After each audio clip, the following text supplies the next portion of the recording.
Macedonia, 357 BC. The Kingdom of Macedonia consolidated itself, day by day, as the greatest military power in the European continent. Under the leadership of Philip II of Macedon, an empire was gaining shape. The Macedonian king had just married the beautiful Olympias, a member of the royal family of Epirus. The young King Philip had established himself solidly in the always unstable Macedonian throne. A large part of his predecessors had been murdered during the endless power struggles. Despite his firm position on the throne, Philip did not have an heir, and so he spared no efforts to conceive a child together with his new wife. Olympias was a woman with very eccentric habits for the Macedonians at the time, and a worshipper of religions and exotic rituals such as the cult of Dionysus. One night, Olympias had a dream in which Zeus threw one of his powerful lightning bolts against her belly. In another night, Philip caught his wife naked, curled, and exchanging caresses with a huge serpent. They say that, on that night, the queen received the visit of Zeus himself, who entered in her room disguised as a serpent. He seduced the queen and impregnated her. After accomplishing the mission of impregnating his wife, Philip decided that it was time to expand his territories and went to war. Months passed, and Philip kept his war efforts alive. The king was sieging the city of Potidaea. On that day, 3 messengers arrived from different origins with important messages to the king. Coming from Thrace, the first messenger informed that the Macedonian general Parmenion had attained a decisive victory over the Illyrians. Coming from the city of Olympia, the second messenger reported that the king's horse had been the winner of the Olympic Games. The third messenger was from Pella, the capital of the Macedonian Empire, and brought the news that Olympias had given birth and the child was a male. With this 3 news, the king was overwhelmed with happiness and ordered the organization of a great festivity to celebrate the events. The child was born on a summer evening, and on the same day, far from there in Ephesus, the great temple dedicated to the goddess Artemis, considered one of the 7 wonders of the ancient world, burned down in flames. No one knows for sure the reason of the fire, but they say that the temple burned down because the goddess Artemis had departed to Pella to watch the birth of a child who would dominate the known world. The name of this child was Alexander. The tiny Alexander, son of King Philip II of Macedon, with the Queen Olympias of Epirus, was a descendant of a lineage even nobler than what it appeared to be. His father's family was a descendant of the famous mythological hero Hercules, and on the mother's side, he had in his veins the blood of Achilles, the great hero of the Iliad. Nothing less than a glorious future was expected for this child, heir to the throne of Macedonia. The beginning of his childhood was not very different from any noble child of that time. But the watchful gaze of Queen Olympias did not miss a single movement of the boy. The mother and son bond was quite strong, but despite all the affection and care she gave to her son, Olympia avoided to spoil the child too much, guaranteeing that he would not become a soft and spineless adult. The presence of Alexander's father was seldom seen, since the king was constantly absent, expanding his empire. Soon after Alexander's birth, Philip went with his army to a military incursion. He was wounded and ended up blind in one eye. People said that the wound was a punishment of Zeus, who punished the king for having spied the union between serpent-shaped Zeus with Queen Olympias. Albeit absent, whenever he returned home, Philip spent part of his time with his son and taught him things he deemed crucial for the upbringing of a great king and general. Alexander spent the days together with the children, offspring of the highest Macedonian noble lineage, with whom he created bonds of friendship and trust that would last until his death. Among them was Hephaestion, who would become an inseparable friend of Alexander. These young children were educated by Leonidas. The tutor and their adjutants taught martial arts, music, and poetry. During that period, Alexander fell in love with Homer's Iliad, which narrates the adventures of Greek heroes during the Trojan War. During their plays, Alexander always wanted to be the hero Achilles, his distant relative. A copy of Homer's work was his traveling companion throughout his life. One day, Leonidas, Alexander's tutor, taught him the significance of honoring the gods and asked Alexander to burn incense in honor of the gods. Alexander took a handful of incense and was reprimanded for that. "What do you think you're doing, boy? This is extremely expensive. When you have conquered the incense-producing kingdoms in Asia, you may use all the incense that you want. But for now, you will burn just one. As an adult, and after conquering all of Persia, Alexander sent a large incense box to his former tutor with the following message. I am sending you this large shipment of incense and myrrh, and I hope that, from this day on, you will stop being petty with the gods. After annexing 2 rich gold mines to his empire, Philip II inaugurated a cycle of wealth and prosperity in Macedonia. The Macedonian court started to have access to luxuries never before seen in those lands, and this abundant wealth lured traders from several places in the ancient world. One of those traders was the Greek Philonicus. He was a famous horse dealer in the region of Thessaly. This region was famous for its powerful horses and horsemen. Philonicus offered to Philip a magnificent black horse. It was a huge stallion. Its powerful muscles indicated the magnitude of the animal's strength. Philip loved horses and was interested in the animal. The young Alexander was also there, watching, and memorized by the majestic parade of the black steed. But when they decided to put the harness on the animal, it was untamable. One of the most experienced riders of Philip tried to mount the animal and was thrown to the ground almost immediately. The horse fought the men who tried to tame him, and then Philip said, Regardless of how impressive this animal is, if it cannot be mounted, then it's useless for me. And dismissed the traitor. At that point, the young Alexander intervened. No, please. I want it for me. Don't you see that even the most skilled riders failed to tame him? It is useless and costs a fortune. Father, you cannot lose this invaluable horse just because these men cannot control it. Let me try to mount it, and if I can, it will be mine. The noble laughed at the audacity of the young prince of Macedon, but Philip noticed a flame burning in the eyes of his son and agreed that he tried. Some of the nobles tried in vain to dissuade Philip of his decision, and mentioned the risk of having the sole heir to the Macedonian throne ending up with his neck shattered due to his attempt. But both Philip and Alexander had already made their decisions. Alexander realized that the animal was extremely ferocious because it was scared of its own shadow on the ground. So the boy slowly approached the animal and touched it slightly, turning it towards the sun. It could no longer see its shadow. When the animal appeared to be calmer, all those around remained quiet, amazed by the scene. Then Alexander would move, jumped on the horse, and firmly held the reins, preventing the horse to fight against him. Little by little, Alexander started to release the reins, allowing the animal to start to walk, and soon they were galloping at full speed, much to the astonishment of those around. As they ran, Alexander felt that he had found a partner for life. When they returned, Alexander received a standing ovation, with those present shouting his name. His proud father ran to embrace his son, who had just come down from the horse, and told him, Alexander, my son, you must find a kingdom that will do justice to your dimension, as Macedonia is too small for you. As promised, Alexander received the black horse as a gift. Alexander, noticing a white bowl shape on the stallion's forehead, decided to name it Bucephalus. The partnership between Alexander and Bucephalus lasted for almost his entire life. Riding that glorious animal, Alexander would conquer almost the whole known world. The King Philip of Macedon was always seen as a barbarian by the Greeks, and that hurt him.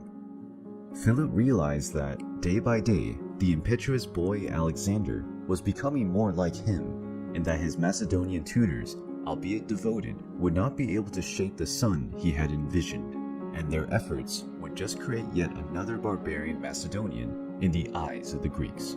For that reason, the king spared no efforts to hire the renowned philosopher Aristotle to be responsible for Alexander's formation. Philip ordered the reformation of his palace located in Myesa, which would serve as Aristotle's school, where Alexander and other children of the Macedonian nobility would be educated. Hephaestion, Ptolemy, Seleucus, among others, were some of those students, Alexander's friends. Aristotle taught them lessons in morality, logic, arts, medicine, among several other knowledge. But the great philosopher also lectured exclusive classes for the heir to the throne. Alexander was sometimes stubborn and resistant to studying, which he often considered tedious, but Aristotle was always able to guide him towards the path of virtue, using his persuasion. Why do I have to sit here in the class, while the others spend the afternoon enjoying themselves? Each one has a place in this world. Unlike you, they were not intended to guide the future of an entire nation. Remember this, education has bitter roots, but its fruits are sweeter than honey. Aristotle was aware of his pupil's impetus and taught him the importance of a harmonious and balanced life. Tell me, Alexander, what is the most important virtue for a soldier? Courage, of course. Very well.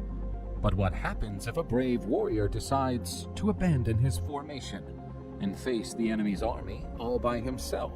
He'd surely die. Because bravery in excess does not turn that into an act of courage, rather a reckless act.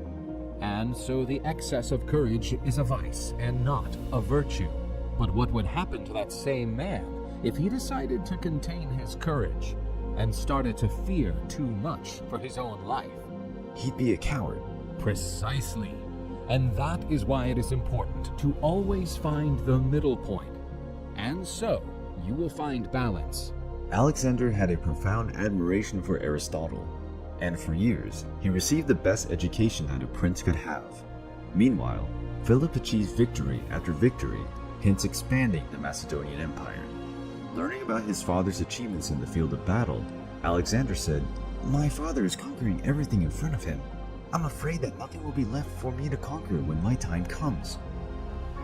Aristotle was aware of the young man's greatness and did the best he could to make him a wise and virtuous man. But Alexander was no longer a child. He was 16 years old, already a man, and his father called him to assume his responsibilities in Pella, the Macedonian capital. Alexander had already reached adulthood, but he still lived with his friends in the Mégas palace, tutored by Aristotle. He shaped him to be much more than a conqueror like his father, turning him into a philosopher-king. One day, the arrival of Philip's entourage, the father of Alexander and Lord of Macedonia, is announced. He then addressed Alexander and Aristotle. Aristotle, thank you for all the work you have done to form a man that no Greek will find a reason to call a barbarian. But now the time has come to deliver him to the world. My lord, I ask you, just 1 year more. He still has much to learn. I understand your concern, but the hardness of life is also a teacher, with valuable lessons to give.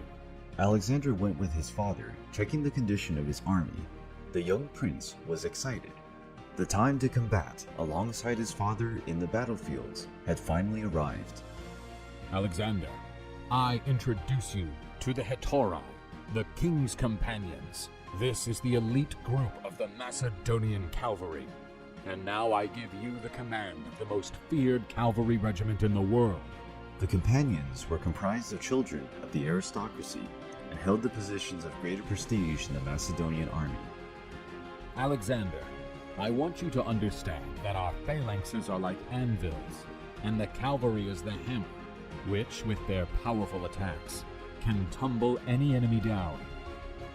After receiving the command, Alexander is greeted by his new regiment, which comprised a large share of his childhood friends, who were also part of his personal guard. The tensions between the Greeks and Macedonians had reached its limit. The Athenian statesman Demosthenes had mobilized several Greek cities to tackle the Macedonian threat and his barbarian king. Philip decided to go to war. However, the preparations did not occur as Alexander expected. My son, you will not be able to join me in this campaign because I have a mission for you. You will sit here as the regent of the throne of Macedon during my absence. But father, I've waited my entire life for this moment. You cannot deny me this. Your secretaries can very well manage the kingdom while you're absent. I understand your disappointment, but it's vital that everyone knows that my rear is properly protected by someone whom I totally trust, because conspirators are certainly ready to exploit any breach. Before his departure, Philip gave the royal seal to Alexander. Now, the young prince ruled Macedonia as interim king, and his word was law. Alexander started to deal with the kingdom's administrative matters and had to act as a magistrate. His mother, the Queen Olympias, tried to expand her own power by influencing her son in some decisions. This started to tarnish Alexander's reputation, with people saying that the region of Macedonia was actually ruled by a woman. The Illyrian tribes, a historical enemy of the Macedonians, realized that, with the departure of Philip and his armies, and with a boy on the throne, the perfect moment to attack and weaken Macedonia had come. But they were not ready for Alexander's counterattack. The young ruler gathered all the soldiers who were not with his father and marched to face the army of looters. These were crushed by the Macedonians, and Alexander still conquered part of their territory. There he settled a colony and baptized it with the name Alexandropoli. When he returned to Pella, the capital of the Macedonian Empire, a messenger informed him that King Philip had required his presence in his campaign settlement. The war against the Greeks was not going as planned, and Philip was forced to retreat. "I'm here, father of mine. I became aware of your setback, and that you had to stop your offensive." My son, we Macedonians are like sheep. We only retreat to hit even stronger. And that is why I called you, because together we will unleash the blow that will end these damned Thebans and Athenians once and for all.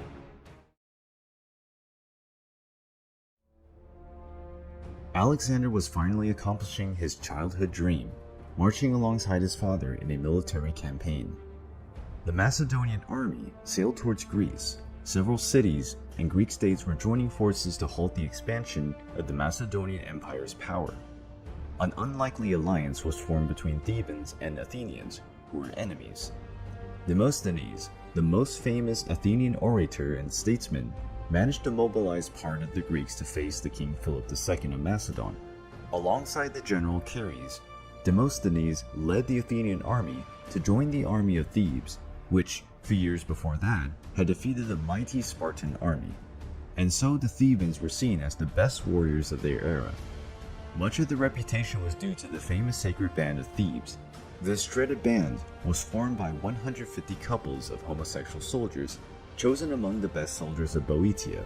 These fought side by side with their partners, and stood out due to their spirit of camaraderie and unshakable bravery. This band ended the Spartan hegemony, defeating them in the Battle of Electra. The Greek and Macedonian armies were facing each other on the plain of Chaeronea.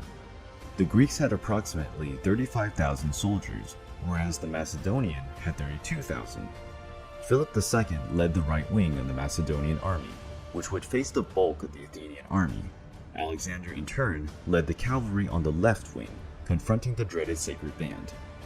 The fearless Alexander was not intimidated by that risky task, which his father had ordered him to accomplish. The battle began, and the Macedonian army advanced against their enemies. The beginning of the battle was bloody, but the Macedonian phalanxes, although inferior in number, managed to contain the imperial impetus of the Greek phalanxes. Meanwhile, Alexander launched his attack, leading the cavalry of Heteroi against the Greek counterpart. On the right wing, Philip's forces began to cede ground to their enemies, who, feeling the taste of victory, impetuously advanced to attack.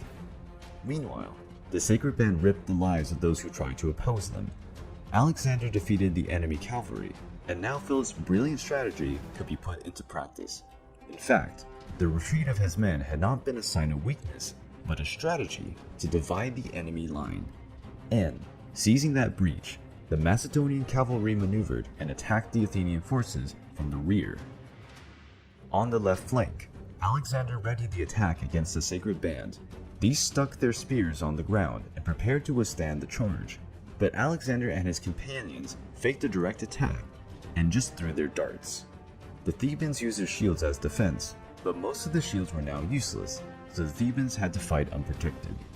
Alexander's cavalry pushed the Thebans directly against the wall of spears of the Macedonian phalanxes. The battle was won. Both Thebans and Athenians fled to save their lives, except for the famous sacred band, which fought heroically until the fall of the last man. 2,000 Greek soldiers were killed, including all the soldiers of the Sacred Battalion, and over 4,000 were captured and sold as slaves. Philip's victory was decisive. Both the city of Athens and Thebes were on their knees before the power of the Macedonian army. After defeating the legendary band, Alexander was greeted by soldiers as the hero of the Battle of Chaeronea. Philip II and his son Alexander had forced the Athenians and Thebans to endure a heavy military defeat at the Battle of Chaeronea. Drunk after the celebration of the victory, King Philip literally danced on the corpses of the Greeks who perished on the battlefield. Alexander, seeing that grotesque scene, reprehended his father, Philip the Barbarian. After all, it seems to me that some criticism made by your Athenian opponents is partially true. No matter what I do, I will never stop to be seen as a barbarian by those Greeks. But you, my son, you are different. Aristotle actually managed to shape you as a true son of Hellas. After the Battle of Chaeronea, the city of Athens was virtually defenseless and feared what was about to come next. Alexander entered the city with his entourage and was received with pomp and circumstance. The young man felt marveled by the city. Its splendor surpassed all expectations. There he visited the famous academy where his tutor Aristotle studied with the famous philosopher Plato. He also visited the theater of Dionysius, where the most famous Greek tragedies were staged. And of course, he was amazed when he visited the famous Acropolis and the temple in the honor of the goddess that baptized the city. After his tour of Athens, the young prince addressed the assembly and presented the terms of peace. My father, King Philip II of Macedon, in a magnanimous gesture, offers you peace. The soldiers made prisoners will return to their wives. The properties and citizens of Athens will be respected, and no Macedonian garrison will remain in your territory. The autonomy of Athens will be preserved. The only condition is that Athens becomes a Macedonian ally. The Athenians were surprised when confronted with such benevolent terms, considering their weak position, and accepted the terms of the alliance treaty. Philip knew the strategic importance of the Athenian navy for his plans, and therefore spared the city that has always fiercely opposed to him. After such a display of strength, the king of the Macedonians required the presence of all Greek cities for an assembly in Corinth. Representatives from every city attended the meeting, except the Spartans. There, Philip, at the height of his power, offered terms to allow the Greeks to live in peace in a large mutual defense alliance led by Macedonia. Philip suggested a great coalition between the Greek cities to take the war to the territory of the historical enemies of the Greeks, the Persian Empire. The will for revenge against the Persians was present in the hearts of several Greek generations. People who for a long time waited for the opportunity to return all the evil caused by the Persians during the Greco-Persian Wars. And so Philip was given the title of hegemon. Now, the king of Macedonia was preparing himself to perform a feat as great as those narrated in Homer's Iliad. In the city of Corinth, Philip II of Macedon had just been appointed as the leader of the Pan-Hellenic Alliance, which was a league between the Greek city-states whose intent, among others, was to wage war with their Persian enemies. Philip departed from Macedonia to launch the preparations for his ambitious military campaign. His son Alexander, delighted with the wealth of the Hellenic culture, stayed in Greece for some time. The young Macedonian prince, who had been educated by the famous philosopher Aristotle, learned that the famous thinker Diogenes the Cynic lived in that city. When he was just a boy, Alexander was fascinated with the stories that Aristotle had about Diogenes the Cynic. The eccentric thinker led a life of absolute austerity and detachment from material goods. He lived on the streets and slept inside a barrel. People said that he also had a bowl which he used to drink water, but after seeing a child using his hands as a bowl, he realized that even that was unnecessary. For Diogenes, men began to live artificially, and that separated them even further from from true happiness. He spent his days with a lamp looking for an honest man, without ever finding one that he deemed honest. The moment came when Diogenes began to use public spaces as his latrine.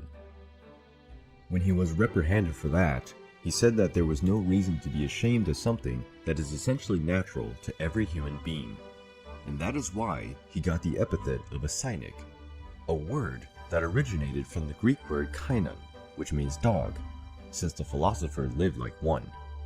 Alexander, learning that Diogenes was close by, asked to be taken to his presence.